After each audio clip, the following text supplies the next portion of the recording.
Let me read to you a passage from the 8th chapter of St. Mark's Gospel, verses 14 to 21. It's the Gospel for Tuesday of the 6th week of Ordinary Time. St. Mark writes, "The disciples had forgotten to bring bread, except for one loaf they had with them in the boat. Be careful, Jesus warned them. Watch out for the yeast of the Pharisees and that of Herod." They discussed this with one another and said, "It is because we have no bread." Aware of their discussion, Jesus asked them, "Why are you talking about having no bread? Do you still not see or understand? Are your hearts hardened? Do you have eyes but fail to see, and ears but fail to hear? And do you not remember? When I broke the 5 loaves for the 5,000, how many basketfuls of pieces did you pick up?" 12, they replied. "And when I broke the 7 loaves for the 4,000, how many basketfuls of pieces did you pick up?" They answered, 7. He said to them, "Do you still not understand?" That's from Mark chapter 8, verses 14 to 21. It reminds us of the paramount importance of the truth. What do I mean?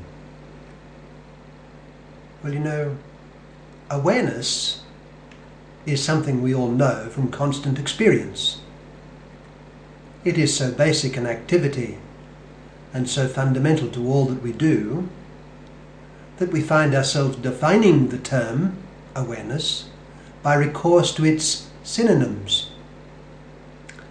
I suppose we could say that awareness is broadly the state or ability to perceive, to feel, or to be conscious of events or objects or sensory patterns.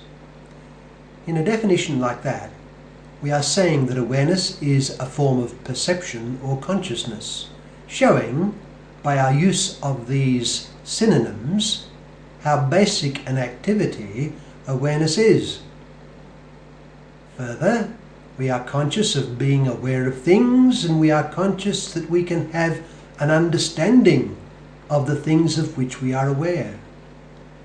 Awareness is a simple perception of something, while understanding involves a more advanced grasp of its nature. I can be very aware of something in front of me because I can see or hear or smell or touch or even taste it. But I may have very little understanding of it. A child may be very aware of something coming towards her, but lack all understanding of it. It is, say, a large python snake. Consider then the phenomenon of awareness. The universe is unbelievably vast, and it occupies the attention of great numbers of astronomers and a huge battery of technology across the globe. But the stars, the galaxies, the planets, the meteors, the seemingly endless range of matter all lack one simple thing: awareness. The seas, the lands and the mountains that cover such a proportion of our globe all lack, of course, awareness. Many classes of living things, such as the trees and the crops, lack awareness. A great threshold is crossed when we pass from the mighty cosmos of mere physical and living matter to the tiniest creature that is in some sense aware of things. It possesses rudimentary consciousness, which the cosmos of matter does not possess.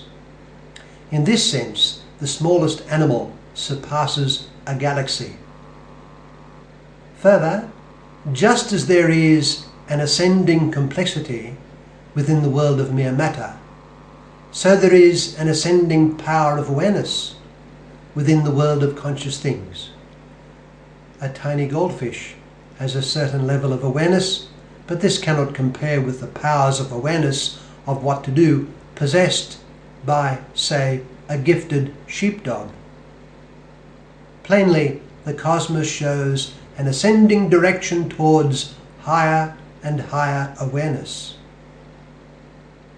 But this ascending awareness or consciousness, which distinguishes the world, reaches a new climax in what to that point it did not possess. I refer to understanding. The most sophisticated animals transcend brute matter because of their instinctive awareness.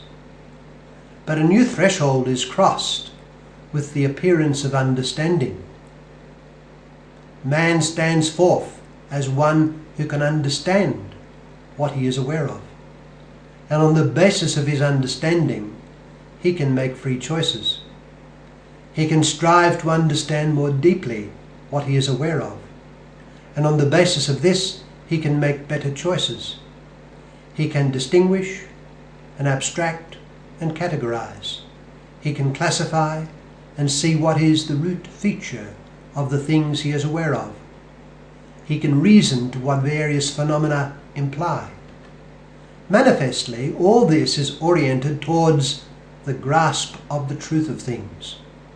Man is at the pinnacle of the cosmos because he possesses not only awareness, but the power to understand and grasp the truth. The truth is a broad notion, embracing not only concrete facts, but their true meaning.